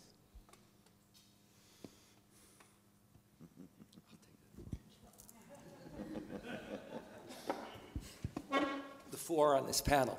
I think that, I mean, basically, you know, it's just when one writes or when you put together a program, you see yourself as speaking to an entire audience. I mean, you know, in other words, a broad audience, whomever wants. But I can be specific about instances where I have not refused to talk to somebody, but refused to engage with them in public or on stage. An example would be Robert Spencer. Robert Spencer is, from my point of view, he's not a scholar. He's a bona fide Islamophobe, which is fine, but I'm not about to, I've been asked to like appear with him and some people like him. And my own position is, you know, I'm not there to do shout television, and I'm also not there to enhance his credibility, you know, in the sense that I would say, the man, not only do I disagree with what he has, but he's not even trained in what he claims to be an expert on. So if I then agree to see him, I'm playing into his game and his need. So, but that doesn't happen that often, but that would be an example. On the other hand, I've, over the years, certainly in the early years, I might be a little different now, but in the early years, somebody like Daniel Pipes, whom I've lost a great deal of respect for, but certainly before 9/11, I would often recommend to people that they have Daniel Pipes if they invited me to speak, so that people would see two different positions, because he's very clear. Now I think, you know, Pipes is, with the websites that he's founded and the approach, you know, you then enhance that kind of thing. But by and large, I think all of our programs have to be geared for everybody. People of faith, no faith, people who are religiously plural, people who aren't, et cetera. You know, I think that has to be our approach. Otherwise, we wind up engaging in a form of secular or religious exclusivism ourselves. Could I just add a little bit to this? Yeah. I mean, this event is an event that I didn't know who was going to come to it. And I want to redefine interaction as speaking, which is generally seen to be active, and listening, which is generally seen to be inactive. Well, actually, listening is extremely active. You know, I mean, listening is something that we do. You know that I'm talking because you see my mouth, you can hear me, but you can also see my mouth moving. But I can't see your ears sort of moving, but I know that I hope that you're listening to me, right? So what I want to say is that if people do come who disagree with me, I regard them as active participants, and they can ask questions, they can challenge, they can go out, and they can shout, and they can say whatever they want. But yes, there are sometimes limits where you say, no, I'm not going to discuss this, because this is a very unproductive way of, sometimes some functional definition of using my time. You can't have a conversation. This is just, as we say in Arabic, hiwar al-turshan. It is a debate between two deaf people, so they don't listen to each other. So why do it? But there isn't a set agenda that says you can talk to this person, you can't talk to this bad person. When we did our contextualizing Islam in Britain, I was actually very much impressed by how the British government kept its hands off it. They knew that it wasn't in their interest to interfere, although questions were asked about it a few times in the parliament. But we set out as a steering group to include in the conversation people we knew the government, who was funding the project, was very uncomfortable with, did not feel comfortable with. To their credit, they never sort of objected to it. So if you just get people who are on the same wavelength to talk to each other, then no conversation takes place. We know that communication takes place when there's a gap, right? That's the communicative language teaching approach, since you are in English literature, is based around the idea of a gap. So you need a gap, but you don't need an abyss or something as wide as the Pacific. You need something of a gap, and talking to people who are on your side all the time is wasteful. Talking to people with whom you have Hawar al-Turshan is also wasteful. So you need a gap that's productive, that allows you to engage in a rational kind of way, we hope.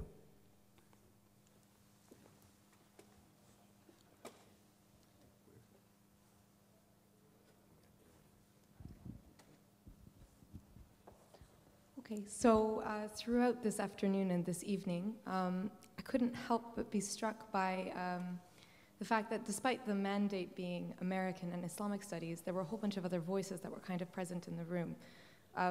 You know, for example, there's been an emphasis on, you know, including Southeast Asian Islam, which to this point there are no centers in that part of the world. So I mean, maybe that's a future direction for the centers. But so there's been that kind of absent voice but present in the room. There's also been other faiths, you know, because we have Islam, but there's also been several mentions of Hindus, of Buddhists, of Jews.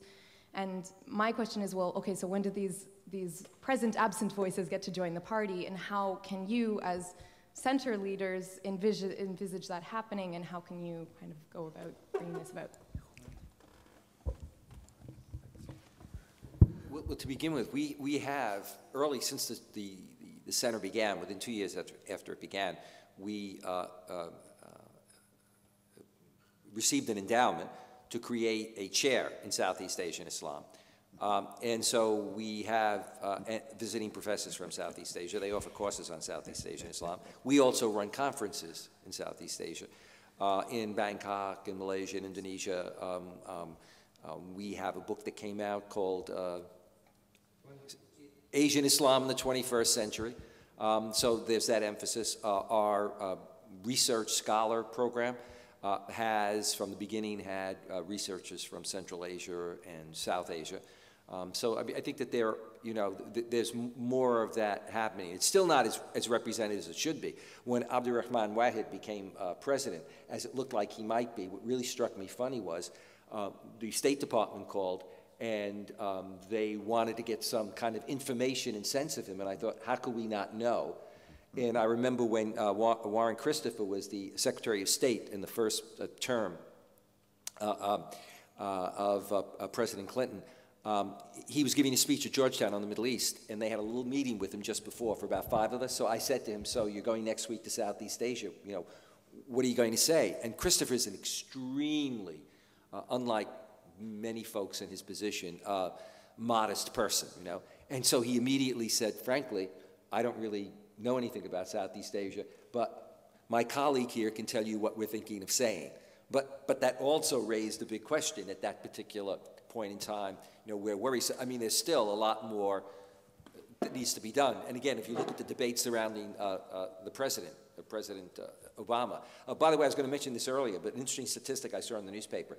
In Hawaii, they now are going to charge, because of the number of people who continue to write to get a copy of Obama's birth certificate. I mean, they're still trying to keep some sort of issue there, you know, that he was really, you know, that he's really not an American, that he was born a Muslim, etc. So that shows just how deep the problem is. I think that nothing that we do negates the importance of studying other religions and cultural areas.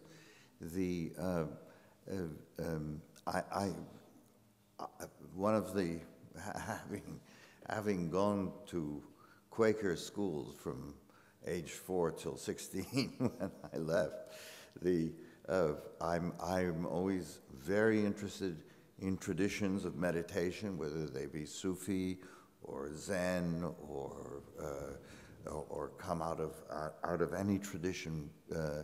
And I think that we have to recognize a lot of these. One of the great things is to understand your own tradition, say Christianity or whatever, or Islam or whatever it is, through the lens of another religion. A fascinating book has been written recently about Muslim Confucians.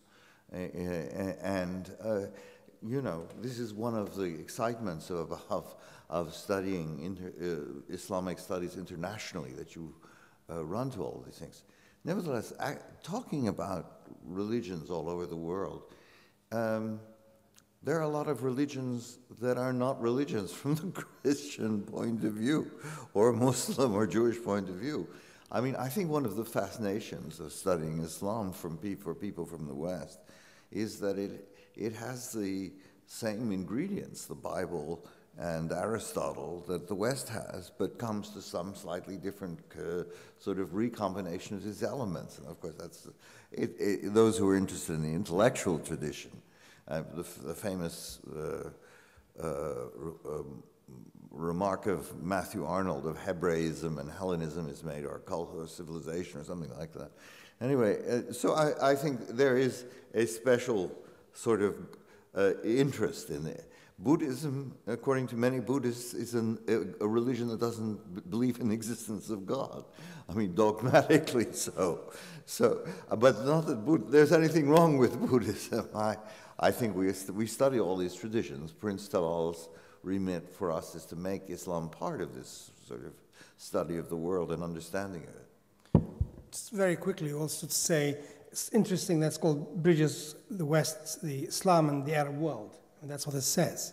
And that's intentional because we do not want to paint a picture that the Arab world is totally Islamic. There are communities here that are part of the very fabric of the geology of the place, the demography of the place, the history of the place, who lay a claim to being part of the Arab world. When the Palestinian ambassador came once to Edinburgh, where I used to work, and he gave a very passionate speech to the Church of Scotland, Afif was told, well, we would expect you to speak like that. You are a Muslim. And Afif is a Roman Catholic. Afif turned around and said, well, excuse me. Well, I'm a prehistoric Christian. I am, Jesus Christ wasn't born in Edinburgh or Aberdeen or Dundee or Glasgow. He was born in Jerusalem. And well before you became Christians, I was a Christian and we were Christians. And I think we really must make sure that we understand the very, very delicate fabric of culture and society in this part of the world. And I get really annoyed, very much annoyed, when people try to sort of reduce it and essentialize it into Islam and a very sort of monolithic picture of Islam. It's far more complex and far richer. And let me just say one thing. Actually, if it hadn't been for the intervention of Zionism, we would have also Arab Jews. Now, I'm wearing a different hat as the head of Middle Eastern Studies at Cambridge. There was a conference where it was called Jews of Arab Culture last June. And then Jews from different parts of they call themselves Arab Jews. And now, amongst some Jews, it's all right to say I'm a German Jew, but you can't say that I'm an Arab Jew. And the Arabs have never done to the Jews what the Germans have done to the Jews. Let's not forget that this area has been so varied, so rich, so complex, and it would be a great shame if the complexity is taken out of it. We really need to build that complexity back into it and to celebrate it.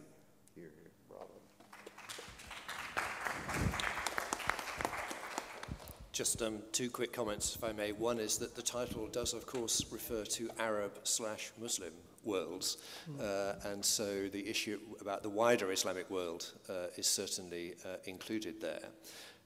But secondly, one can't do everything.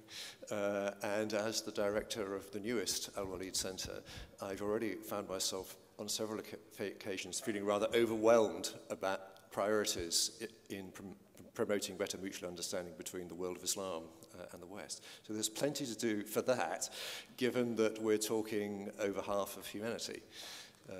And just to illustrate that, a little piece of research that's recently been done in Edinburgh, Professor Mutahide mentioned that the demographics of the Islamic world are heavily weighted towards the East. I wonder if anybody knows where the demographic center of the Christian world now is, because the answer apparently is Timbuktu. which is in Mali. And this reflects, of course, the huge changes in Christian religious demography as a result of the expansion of Christianity in the Americas and Africa. So if you have that broader horizon for the Christian world as well, there really is plenty to do.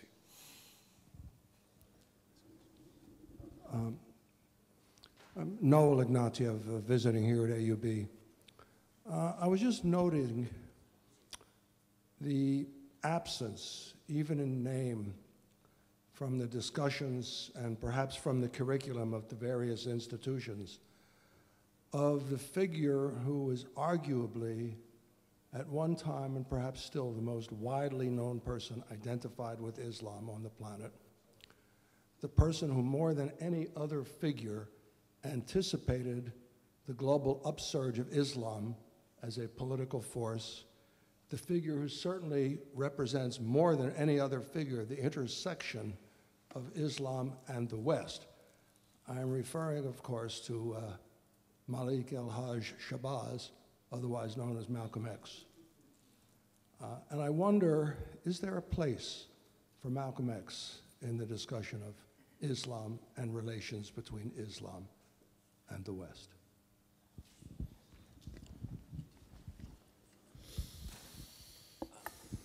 I think, in fact, that place exists, if not in the consciousness of certain percentages of Americans. That is that a fair number first of all, of writing on Islam in America, when it deals with African American Islam, highlights the role of Malcolm X, and certainly the role of Malcolm X is reflected in the American Muslim community, in somebody who was very close to him, the son of the founder of the Black Muslim movement, who then, Warithdin Muhammad, who died within the last year, I think it is, who brought, if you will, African American Islam into the broader Islamic community, okay? That said, the reality of it is that the primary focus, until very recently, was actually still on the more militant image put out by the Million Man March, the leader, Million Man March. Farrakhan. Because I was a consultant with PBS on a program they were doing on American Muslims, and particularly African Americans, and I talked to the producer, and when I mentioned that she really needed to do more than Farrakhan, that, you know, Warithdin Muhammad and that tradition of Malcolm X and Warithdin Muhammad was actually, quote, the more authentic as it was seen by many people, and in fact represented far more African American Muslims, she couldn't believe it. And then when we were finished and she said she'd interview him, her last words were, "Are you really sure?" And then when she did the interview in my office, after we did the first half of the interview and I had referred to Warithdin, she said, "Are you really sure we ought to keep this in the program?"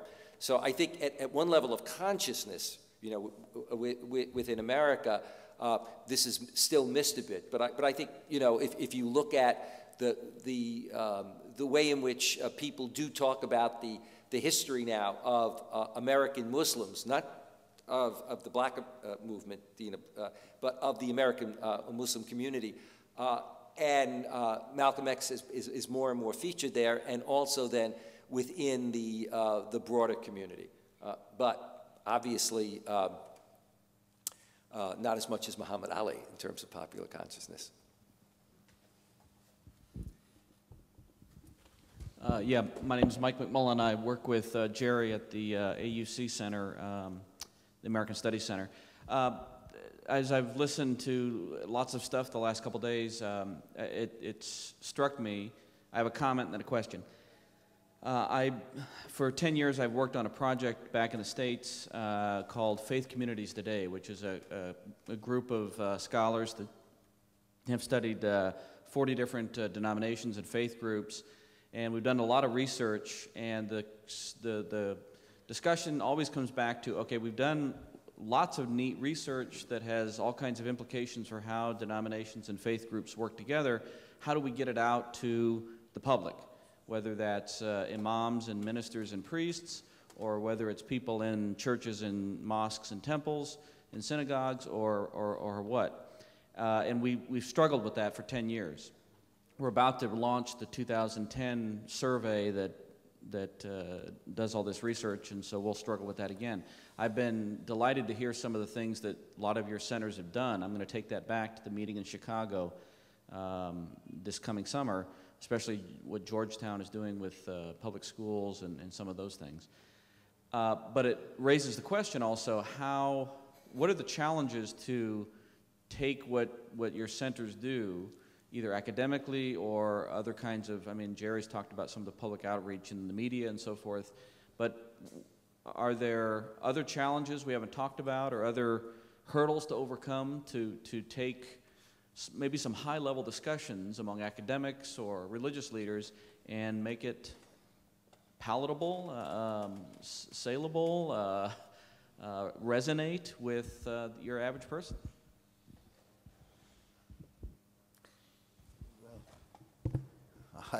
I'll just give a little suggestion. I feel there is a great need for books for the intelligent lay reader.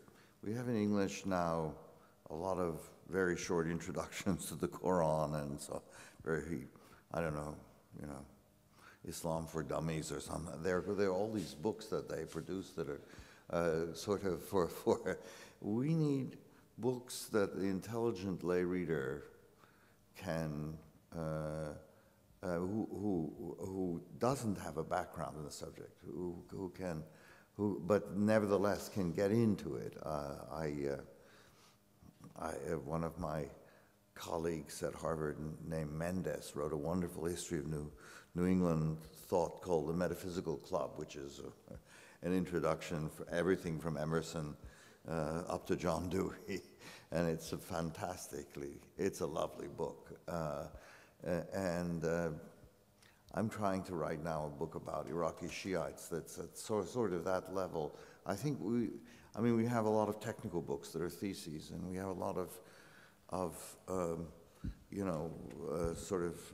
very short introductions and things like that. But I don't know how my colleagues feel about this. It is interesting that certainly in English, 20 years ago you had introductions to Islam. 10 years ago you had short introductions to Islam. Today you have very short introductions to Islam. Now, is that progress or is that not? But that's a question for all of us. But a slightly different medium, of course, is electronic media. And it's been very interesting to see among the discussions among ourselves how, with respect to the rising generation, students, but also the wider community, that is becoming increasingly important. And that's also an area, of course, where the fact that there is a network of centers is potentially hugely helpful in that we can help each other through putting things on a website in Harvard or putting things on a website in Cambridge, either Cambridge, or putting them on a website in Beirut or Cairo. So that's one thing we are trying to address. Could I just say that I think one of the challenges is, as far as the Muslim community or communities are concerned, and this is just a very, very passing organization, is how do you build capacity inside Muslim communities so that they will gain self-confidence and the tools that would enable them to engage in the public sphere with greater confidence, greater assurance. The Islam, we were told that the West fears Muslims and fears Islam. There are lots of Muslims who fear the West and inside the West itself. So what we need to do is to build that capacity inside the Muslim community. How do we do that? There are a number of ways of doing it. We need to adopt I always say that in our programs, we structure them so that there is sprinting, there's 5,000 running, and there's the marathon. And sometimes we sprint, but there are people who are doing the 5,000, and then there are the marathon runners who never really stop. So building capacity is important, and at the same time, we need to look at models for particularly young Muslims. Believe you me, if we were to produce in the UK a Muslim Beckham, David Beckham, we would do a great, deal of, great service to us. So we need role models that can go out and not speak on behalf of Islam, but say, well, there are no bars to you achieving what you can achieve. It's a great shame that, Barack Obama wasn't a little bit, I would have liked him to say, yes, I was a Muslim, and I was still somehow inside me a little bit of a Muslim, and I've risen to be where I am. There's nothing wrong with that. I think the Muslim community needs models, and needs to also, to some extent, get away from the myth of return. The fact that we have come here, we're going to be here for a short period of time, we'll go back. And I think the myth of return is being destroyed very, very quickly. It's only people, romantics like me, who would like to go and die in Jerusalem, but it's Jerusalem and you can't blame me for doing it. So, not for dying, but for wanting to go there to die. So, so maybe we can give the last word to, unless Dr. Leach would like to say something, we'll give the last word to Dr. Esposito, the first and the last word. Alpha and Omega. Well, I'd like to go with that image, but I won't. I got you to say I am who am. So, but the reality of it is that there is an emerging literature that aims for the intelligent reader. One World is putting out material along those lines. Oxford University Press is putting that out. If you look at outlets like The Teaching Company, which does DVDs and videos, by the way, a PhD, and writes very accessible but heady books on like Western culture. Media is about conflict and conflictual discourse because it's the bottom line. Whether it's what you read or when you look at the media, they're concerned about their competitors. How do you get people to watch your TV show versus somebody else? And there's still that magnitude of a problem. And the example of it, and I'll end with this, and the problem, is that people post 9/11 keep asking, why haven't Muslims spoken out against terrorism, okay? The New York Times, Tom Friedman, lived in Beirut, wrote from, Jerusalem to et cetera, okay? Tom Friedman, 5 years ago, published a piece, op-ed, which said, when there was, a terrorist attack, it was right after 7/7, why don't Muslims speak out, okay?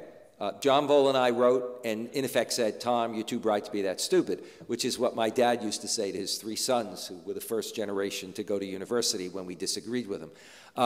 And we gave websites and said, the issue is if we don't know, if the American public doesn't know, it's not because the statements aren't made, go to all of these websites, okay? That never got published. About 4 months ago, Friedman wrote the same line of argument, still out there. And I travel across the United States speaking, as John does and many people, and I can almost predict in every audience, there'll be a person who'll say, how come they don't speak out? And that these statements are just pouring out. If anything today, I would say, and I don't want to be misunderstood, Muslims are so sensitive to this that sometimes it gets my back up a little because as soon as something happens, it's like all the major Muslim groups in America, for example, and in Britain, rush to get a statement out. A, they want to, in a positive way, but also B, I think they know that we better get it out right away, even if everybody doesn't see it, because somebody will come back and say, gee, how come you didn't raise it? So I think we still have that big hurdle to get over. Thank you, and thank you all